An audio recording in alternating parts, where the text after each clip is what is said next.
আছে? আগামী বাংলাদেশের প্রধানমন্ত্রী কি আছে? পিছন দিতে বলা নেতা কি আছে? সেই নেতা তারেক রহমান তালিমা দিয়ে আমাদের সংগ্রামী বন্ধুরা বক্তব্য দীর্ঘায়িত করবো না। সমাবেশ শেষে র্যালি উদ্বোধন অনুষ্ঠানের পরেই আমরা র্যালি নিয়ে শিবপাড়ি মোড়ে যে শেষ করবো ইনশাল্লাহ।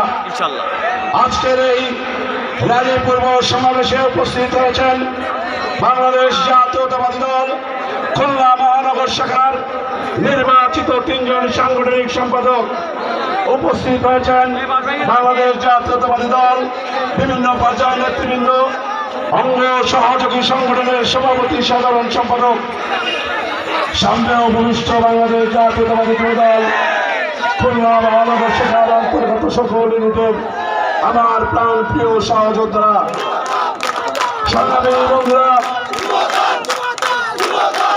সংগ্রাম ঐতিহ্য আর এই লড়াইয়ের 47 বছরে আজকে পা দিয়েছে যুবদল। আজকের এই দায়িত্ব, আর আজকে আমরা যখন এই দায়িত্বে রয়েছি তখন গত 17টি বছর একজন ফ্যাসিস্ট হাসিনা বাংলাদেশ থেকে মুক্ত বাংলাদেশে আমরা যুবদলের 47তম প্রতিষ্ঠাবার্ষিকী পালন করছি। আর সেই কারণেই আমরা শুরুতেই এই জুলাই আগস্টে যারা গণহত্যার শিকার হয়েছিল আমরা যুবদল তাদের গভীর শ্রদ্ধার সাথে স্মরণ করি। সংগ্রামী বন্ধুরা, বক্তব্য দীর্ঘায়িত করব না।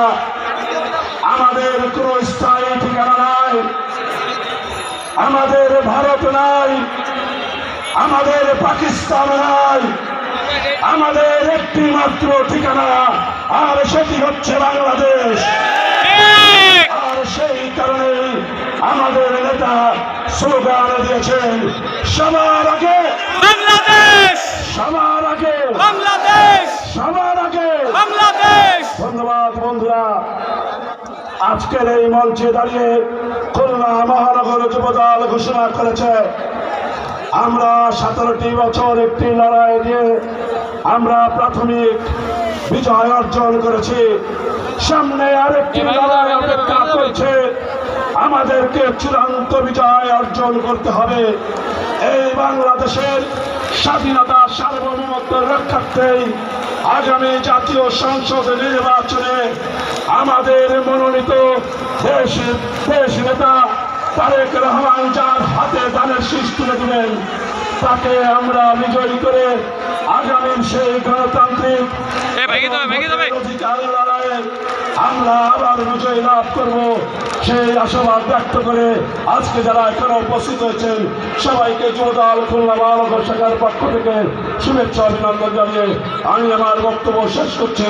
বাংলাদেশ জাতীয়তাবাদী যুবদল জিন্দাবাদ, শহীদ জিয়া জিন্দাবাদ, দেশ নেত্রী বেগম খালেদা জিয়া জিন্দাবাদ, আগামী বাংলাদেশ তারেক রহমান জিন্দাবাদ, আমাদের ছাত্র দেশটা খুলনা আল্লাহ জিন্দাবাদ।